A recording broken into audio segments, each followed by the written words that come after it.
This audiobook of the All-Russia Political Strike is an essay by Vladimir Lenin, which was written on October 26, 1905.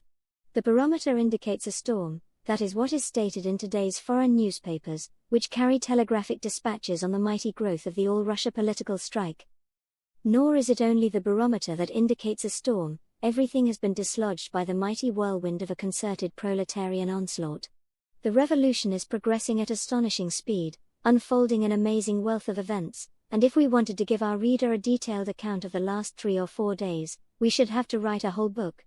However, we shall leave it to future generations to write detailed history. We are witnesses of thrilling scenes of one of the greatest of civil wars for liberty, mankind has ever experienced, and we must live at higher tempo so as to devote all our energies to this war.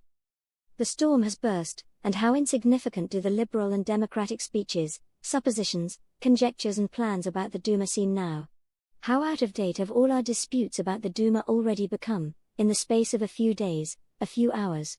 Some of us doubted whether the revolutionary proletariat was sufficiently strong to frustrate the infamous farce staged by police ministers. Some of us were afraid to speak with all boldness about boycotting the elections. But, as it turns out, elections have not yet started everywhere, and already a mere wave of the hand has been enough to rock the whole house of cards. A mere wave of the hand has forced not only the liberals and the craven over-Boshchenie gentry, but even Mr. Witte, head of the new liberal Tsarist government, to talk, true, so far only to talk, of reforms that would undermine all the artful devices of the entire Beligin farce. This hand, whose wave brought such an upheaval in the Duma question, is that of the Russian proletariat. A German socialist song runs as follows: "All the wheels stand still if your mighty arm so will." This mighty arm has now been raised. Our indications and predictions on the political mass strike's enormous importance to the armed uprising have been strikingly borne out. The All-Russia political strike has this time really involved the whole country, uniting all the peoples of the accursed Russian Empire in the heroic rising of a class that is the most oppressed and the most advanced. Proletarians of all nations of this empire of oppression and violence are now mustering in a great army, an army of liberty and an army of socialism.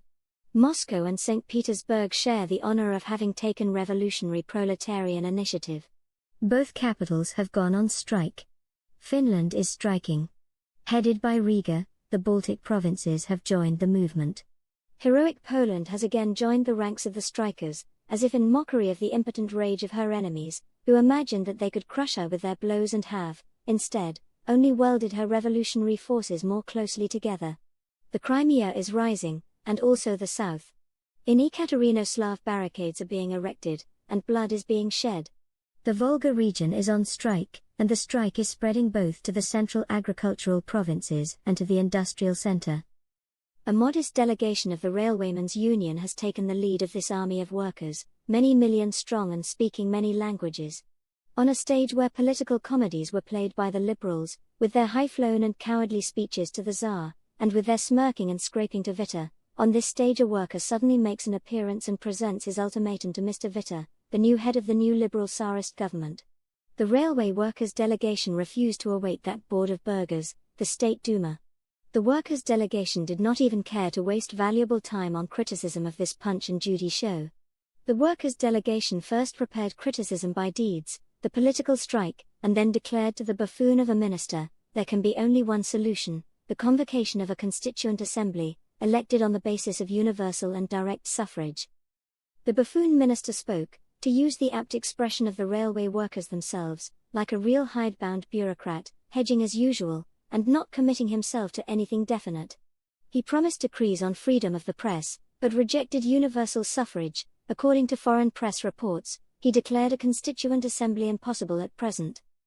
The workers' delegation called a general strike. After leaving the minister, the workers' delegation went to the university, where political meetings attended by some 10,000 people were taking place. The proletariat made good use of the platform placed at its disposal by the revolutionary students. At the first systematic and free political mass meetings held in Russia, in all cities, at schools and factories, and in the streets, the answer given by the buffoon minister was discussed, and speeches centered around the task of waging a resolute armed struggle, which would make the convocation of a constituent assembly both possible and necessary. The foreign bourgeois press, including even the most liberal newspapers, is horrified by the terroristic and seditious slogans proclaimed by speakers at the free popular meetings, as though the Tsar's government, by all its policy of oppression, had not itself made insurrection imperative and inevitable. The uprising is drawing near, is evolving from the all-Russia political strike before our very eyes. The appointment of a buffoon minister, who assures the workers that a popular constituent assembly is impossible at present, clearly shows the growth of the revolutionary forces, and the decline of the forces of the Tsar's government. The autocracy is no longer strong enough to come out against the revolution openly. The revolution is not yet strong enough to deal the enemy a decisive blow. This fluctuation of almost evenly balanced forces inevitably engenders confusion among the authorities, makes for transitions from repression to concession, to laws providing for freedom of the press and freedom of assembly. Forward, then, to a new, still more widespread and persistent struggle, the enemy must not be given a chance to pull himself together.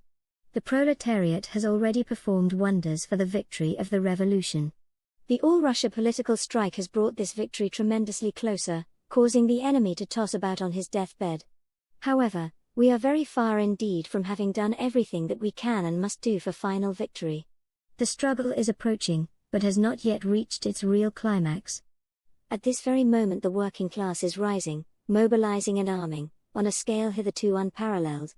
And it will finally sweep away the abhorrent autocracy, send all the buffoons of ministers packing, set up its own provisional revolutionary government, and show all the peoples of Russia how possible and necessary it is, just at present, to convoke a truly popular and truly constituent assembly.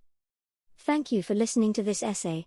Remember to like and subscribe for more Marxist content.